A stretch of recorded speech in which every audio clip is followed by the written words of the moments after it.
j'aimerais partager avec vous les récentes découvertes faites sur le lien entre l'alimentation cétogène et le cerveau. De nouvelles études ont montré que l'alimentation cétogène pourrait modifier le fonctionnement du cerveau et agir sur l'évolution de maladies neurodégénératives comme Alzheimer. Pour comprendre à quel point l'effet du régime cétogène sur le cerveau pourrait être puissant, je vous propose de faire un bond un siècle en arrière.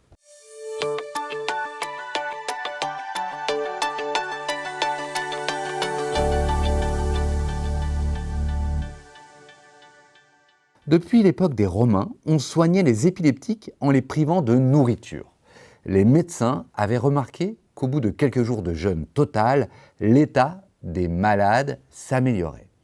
Ce n'est qu'en 1921 que le docteur Russell Wilder de la Mayo Clinic a l'idée de tester une autre méthode pour reproduire les bienfaits du jeûne sans ces inconvénients évidents que sont par exemple la perte musculaire ou bien les déficits nutritionnels.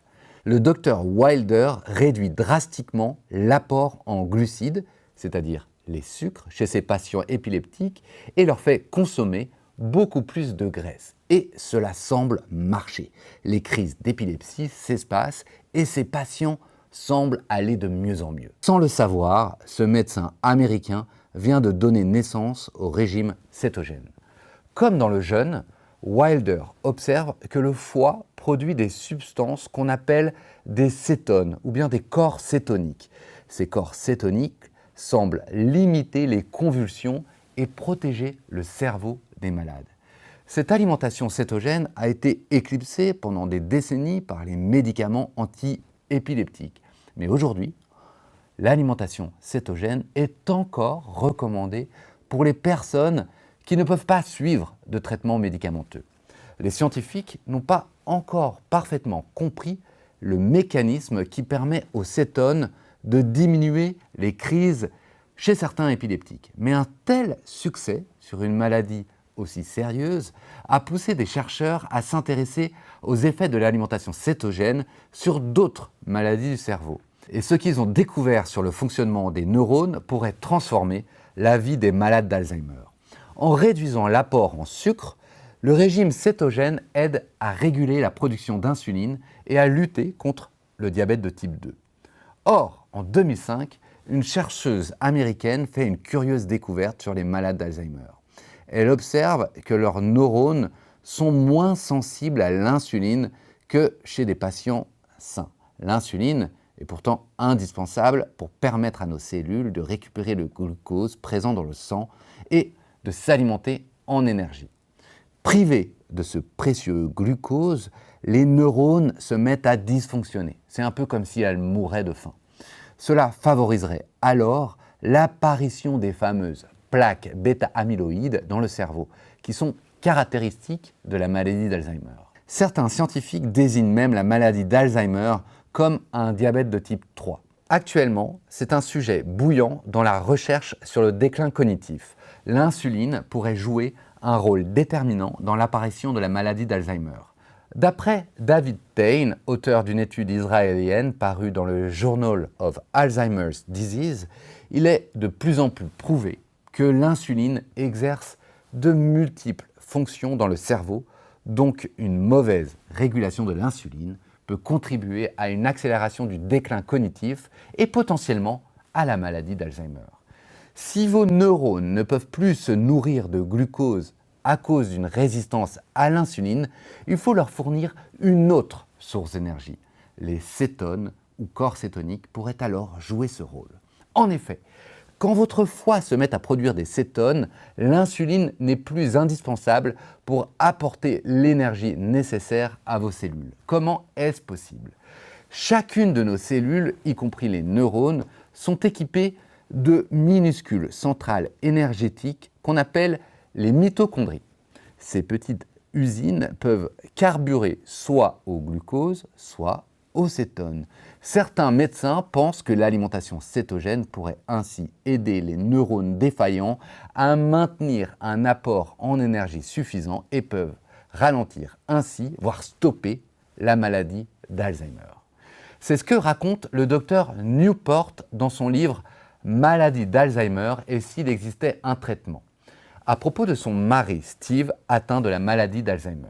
Quand elle apprend le diagnostic de son époux en 2008, Mary Newport, médecin spécialisé en néonatologie, cherche par tous les moyens à ralentir la progression de la maladie d'Alzheimer chez son mari.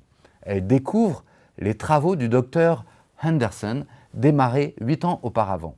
D'après ce chercheur, un médicament baptisé AC1202 peut améliorer la mémoire et les capacités cognitives chez environ la moitié des malades d'Alzheimer. Or, ce médicament miracle n'est rien d'autre qu'un composé de triglycérides à chaîne moyenne, appelé également TCM, c'est-à-dire tout simplement des graisses.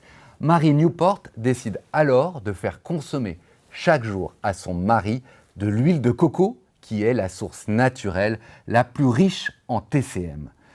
Seulement 4 heures après avoir pris 30 grammes d'huile de coco, dans des céréales au petit déjeuner, il obtient un score de 18 sur 30 à des tests censés évaluer les capacités cognitives chez les malades d'Alzheimer. La veille, il n'avait obtenu qu'un 14 sur 30. Enthousiasmée par ce premier résultat, Mary Newport continue de lui donner de l'huile de coco chaque jour. Les effets, selon elle, ne tardent pas à se faire remarquer. Son mari commence à retrouver sa personnalité et son sens de l'humour. Il est moins déprimé. Ses tremblements au visage et aux mains se dissipent. Ses troubles de l'attention s'atténuent. Il retrouve le plaisir de lire et de jardiner. J'ai le sentiment d'avoir encore un avenir, lui avoue son mari au bout de quelques jours de cette action simplissime. L'apport quotidien de TCM par l'huile de coco oblige le foie de Steve à produire davantage de cétones qui viennent nourrir ses neurones. L'huile de coco est justement l'un des ingrédients clés de l'alimentation cétogène. Elle rentre dans la préparation de nombreuses recettes. En plus, en mangeant cétogène, vous ne vous contentez pas seulement d'apporter plus de graisse à votre organisme. Vous réduisez aussi le sucre impliqué dans la résistance à l'insuline observée sur les neurones des malades d'Alzheimer. En combinant ainsi la diminution du sucre et l'augmentation des graisses dans les repas du régime cétogène, cette diète dope les neurones avec les cétones. D'autres maladies neurodégénératives pourraient peut-être réagir à cette alimentation cétogène. Cette piste serait actuellement à l'étude pour la maladie de Parkinson ou bien la sclérose en plaques. Et voilà, c'est tout pour aujourd'hui. Si cette vidéo vous a appris quelque chose, mettez-lui un petit pouce, abonnez-vous et dites-moi en commentaire ce que vous en pensez. À très vite.